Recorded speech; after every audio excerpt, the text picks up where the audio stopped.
Hey guys, welcome back to 25 Sweet Peas. So today I'm going to be doing a look inspired by the royal wedding that happened this weekend.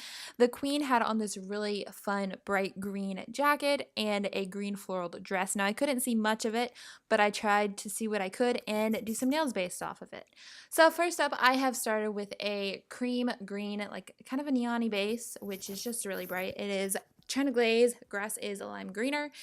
And now I'm just using some white acrylic paint to throw on the flower sections. These sections are going to be broken up into multiple flowers at times, so you can kind of have them oblong-like, you can do them circular. You can just do whatever you fancy. And then after that, I'm going to go in and kind of just put in some white leaves.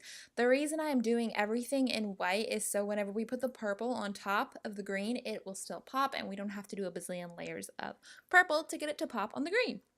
So I'm just going to do that sporadically in the green space so it fills up the nail so it looks like the pattern that I could see as much as I could see of her dress.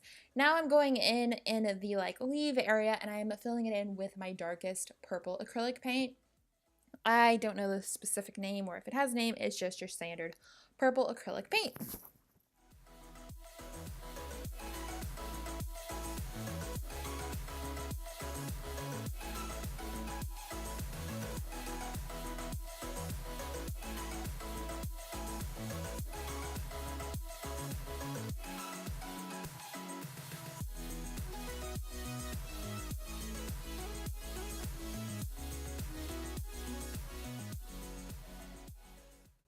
Now after that little bit, I'm going in with some light gray acrylic paint and I'm just loosely putting like wavy edges on the flowers.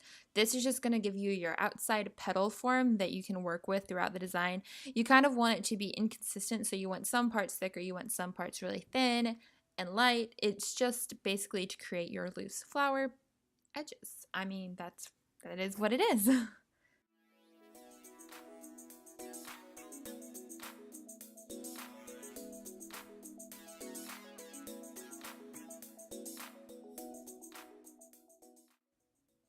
Next up, I'm going to go in with the gray paint and kind of just put the sporadic centers. They don't have to be centered in your flower, but you just want to use a whole bunch of lines to create like the center of your flower.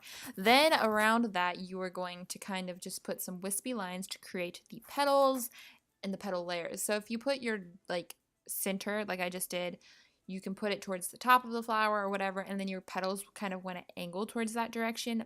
But really, it's just kind of a mind trick, and you're not doing anything different besides changing where the center of your flower is, as I have done there. It kind of also depends on which way you make your lines of the center go. Like that one I'm doing currently looks like it's going up, so it's got the bigger petals towards the bottom. The center is a little higher to the top, and that is how I do that. Now after that, to deepen the centers of the flower, I'm just going to go in with some black acrylic paint and deepen the lines that we already made. I'm going to keep them going the same directions that I did, just to keep the flower going in the same directions as well. So next up, I'm just going in with some black acrylic paint onto the purples and going into the sides and the edges and just giving a few little detail lines. This isn't something that's going to make or break your design. It's just going to add a little bit of depth to the design.